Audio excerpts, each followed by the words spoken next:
Hey friends, Mark Holmes here with my buddy Cowboy Jobu, and as always, thank you guys for watching, commenting, and subscribing to the Jobu Report. I got to tell you, it was incredible going to the Star today and going inside with Efron and Vegabomber. We ended up standing outside and talking for about a half hour about football. This is actually a clip from that. But this is what I enjoy about the whole Jobu Sports Report. Because for me, it's like being in a sports bar with some of my best friends, just having conversations about football, your comments and stuff. When we live stream, it's just like we're all friends talking about the sport and the team that we love. Even you, Tommy Eagle. So check out this clip. It's a little bit long, but we're having a discussion about Tony Romo and some other things with the Dallas Cowboys. And as always, friends, thank you for watching and subscribing to the Jobu Sports Report. I'm Mark Holmes. This is Cowboy Jobu.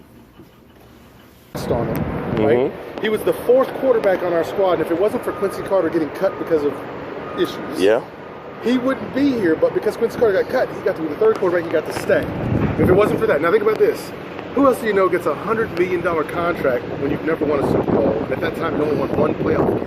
Right. He lost 3. I mean, he hit the lottery to still be in here, and then he's never had Jerry Jones draft his competition in at least 8 of the first 10 years that he was starting. Yeah, because he hit the lottery. Think about it. An undrafted free agent came in here, came to a spot where there are no good quarterbacks here. Right. You have what? Clint Sterner in here. You have Anthony Wright that was in here. You had Drew Henson. You had Chad Hutchinson. You had Ryan Leaf.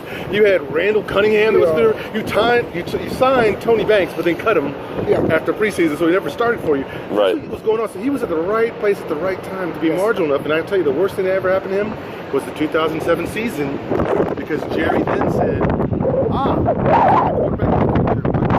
because look at what he had.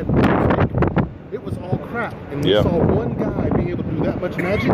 He saw it. And so the worst thing that ever happened to him was that he did so well, going 13-3 in 2007. And later on, that set him up for that big contract, which now, because of that contract, that's why he can't be traded, because no one's going to pay $21 million for a guy. Well, 54 over 2 years, Yes. Right? And that's the problem. And unfortunately, that's how the Cowboys were doing business there, because you looked at Miles Austin, same type of deal, one great season, and he got that one, Jay Ratcliffe.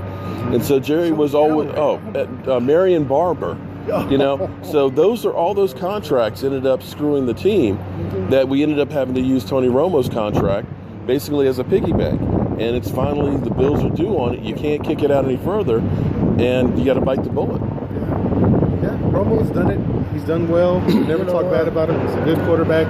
But at this point in time, I wish him the best as a person. Yeah. But unfortunately, time has come. Well, here's some of the comments that I get. Like, people say, well, we should have an open competition next year. Now, but here's, where that doesn't make sense is, regardless. Okay, let's say hypothetically, Tony beat him out for the season. You have to look at the NFL for more than this season. You got to look at it from down the road. Okay, at best, 1 or 2 years. Dak Prescott, you've got for $600,000 a year for the next 3 years. You get rid of that big ass contract. You get some players around him, and you're like the Seattle Seahawks. And that's the whole argument that I keep trying to have with people. It's not about if Dak is better or Tony Romo is better. They're both. You're not getting that much more one way or the other. You're pretty much it's about a wash. Well, no, I know. Okay, Dak has another element, but I'm just saying hypothetically, if you want to believe that Tony Romo is the better quarterback when he can stay on the field, okay, fine. I'll give you that argument. But having that $24 million a year that you're spending on him, and knowing that you only have a couple of years at most, it's a young man's game. That's right. And so even if you do a competition, let's say Romo somehow outlasts him and he wins it, but then he gets knocked out in the 4th game, what did that competition really solve? Nothing. Other than messing up the psyche of your rookie quarterback, because I would feel like saying F you.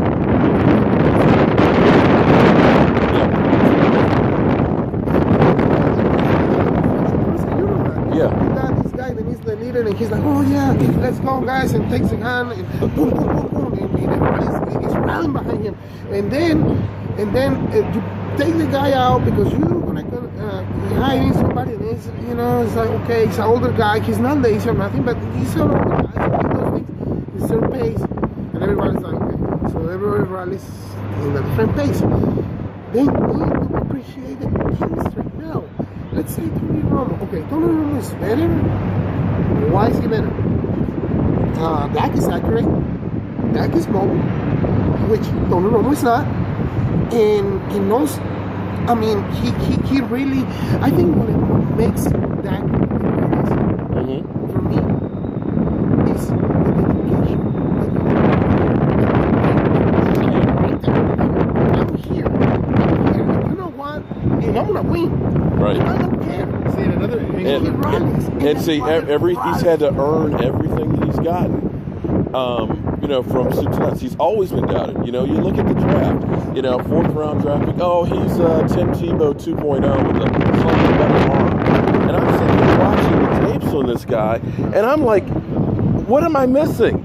You know, almost 10,000 yards passing, 71 touchdown passes against the best competition in college? No, he needs to run ding dong, but that's a game plan. I mean, hey, you have to all the way to that's the an interesting thing because I don't think it is dinky. It's not dinky. If you look at his yards per average, it's 7.9. If you look at Romo's career average, it's 7.9. Right. So the interesting thing is people overrate the long ball, 50 yards plus. Exactly. That's not how Brady built it. That's not how Montana built it. It's about moving the sticks. And once you move But the now, sticks, I'm going to tell you now, though, watch out next year, because if you look at what Dak and Dez started doing the second half of the season, when they started connecting, but you give them an off season together where they're actually working together. Because think about it, Dak was a 3rd string quarterback. He wasn't working with Dez until after Tony Romo got hurt, and then Dez was hurt. So when Dez first came back, they really weren't connecting that well. But all of a sudden, those last 6 games, they really started working together. So now they're going to be working out this offseason where we've got Dak Prescott healthy. We're not waiting for Tony Romo to get over a back injury.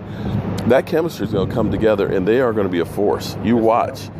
You watch. He's going to have a great year next year. And I think as a Cowboy fan, why do you have to, in order to love Romo, why do you have to hate Dak?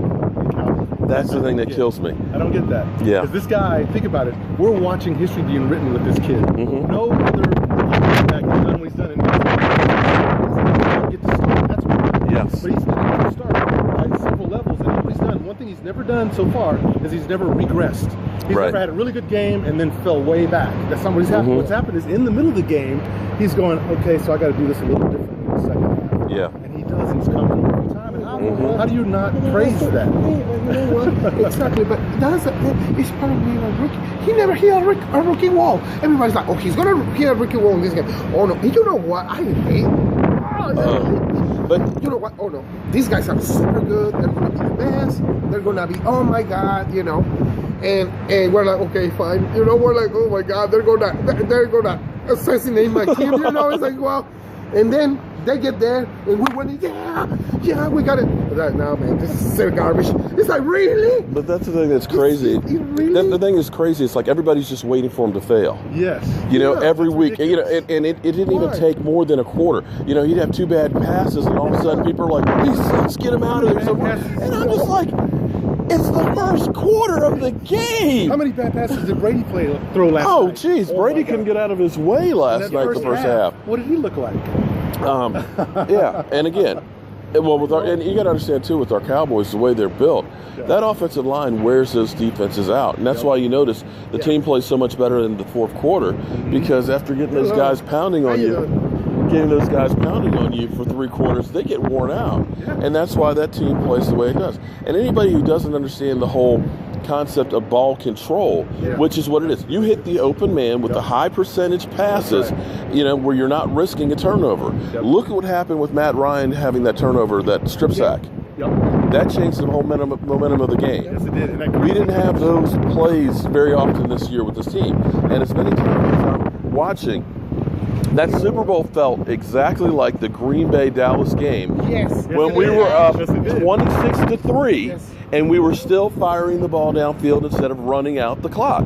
When that last 3 minutes of that game, they had for 2nd down and 5, I think, on the 32-yard line. If they had run the ball 2 plays, even if they didn't pick up the first down, they could have run 90 seconds off the clock, kicked the field goal, and been a 2-score game, and only 2 minutes left in it. But instead, they kept passing. He gets sacked, and then he ends up getting a penalty, and, you know, all of a sudden, now you're punting.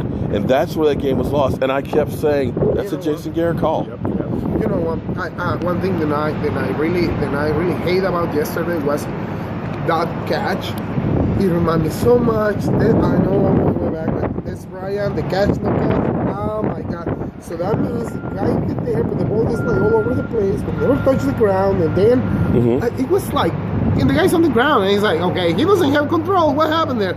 What happened with this Brian? I mean, really? Yeah. It really put me. See, unfortunately, every time you see a game when you're a Cowboys fan, you compare everything that is happening with other games. Yeah. I hate it. But it's real. It's like, what happened to us? And they say it was no catch. And they say it was a catch. Yeah. Why? You know, it's like. Yeah. Well, we don't even want to get into that. Yeah. You know, there were a lot of bad penalties in that Packer game. Oh, God. That last play, my man got pulled down from behind backwards, and it wasn't a big call.